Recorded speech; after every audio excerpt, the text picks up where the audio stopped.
Hey guys, welcome back to the channel. We had a little bit some breaking news this morning. Very surprising news at that. Jeff Passan tweeting right-hander Luis Severino and the A's are in agreement on a 3-year, $67 million contract. Yeah, it's the largest guarantee in the history of the A's franchise. And just after they leave Oakland, Fisher decides to start spending money. Boy. Uh, we'll come back to that in a second, but he adds that there'll be an opt out after the second season. Um, yeah, I think the A's surprised a lot of people, but boy, if you're an A's fan right now, you gotta be pretty pissed off, to be honest, because um, they had all those good seasons, the Matt Chapman days, the Olsen days, Chris Davis days, and they didn't really spend much money, right? They weren't in the market to add, right? And then they ended up trading all those players away, right? And now, I mean, you lose the team in Oakland, which is sad because that's such an amazing and a passionate fan base, and your heart just goes out to just that city. They've lost a lot of their sports teams over the years, but I mean to go out and throw this money at, and no disrespect to Luis Severino, but to a guy like Luis Severino is definitely interesting. Obviously, Severino's been a proven guy. Obviously, like he's pitched in this league for a long time. He kind of found his game again last year. He started 31 times, as you can see here for the Mets last year after some injury riddled seasons with the Yankees, right? I mean, at one point he showed some pretty good promise in you know first couple years of his career and tenure with the Yankees, but really found his game last year.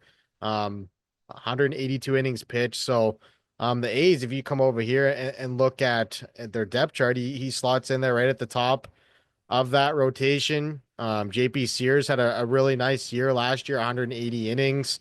Um, there's not any really sexy names in this rotation, but they had a really good bullpen last year, like a Mason Miller, kind of bursted onto the scene last year, really dominant closer.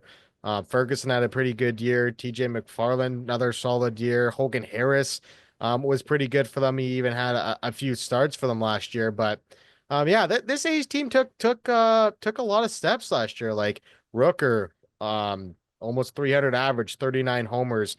Shea Langoliers almost 30 homers, right? JJ Bleday had a pretty nice year. Obviously, Lawrence Butler setting the tone at the top.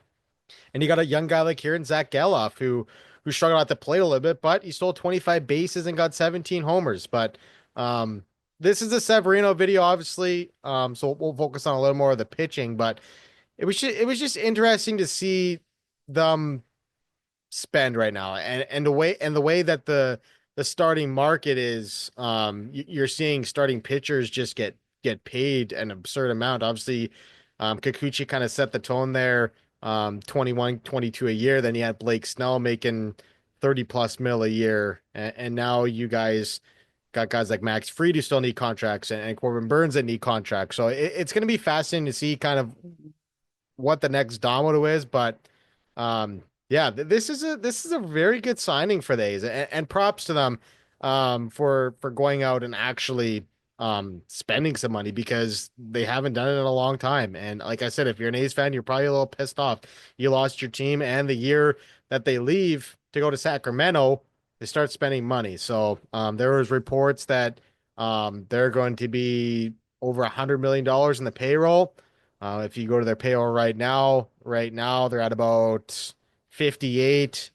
After the ARB, they're at about 78 million. So, um, they say they're going to keep spending. Like they only got two guys with guaranteed salaries. TJ McFarland at 1.8, and then obviously you got Luis Severino there, 24 years, and then you got that player option for the third year there. So, interesting signing. Obviously, the A's add an ace type guy to the top of rotation.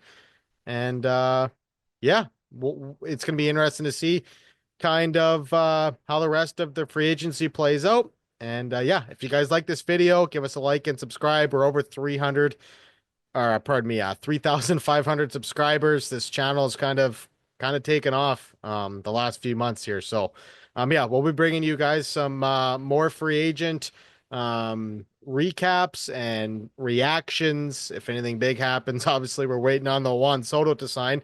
So we'll kind of see where that goes. But yeah, appreciate you guys for listening, and we'll see you on the next one. Later.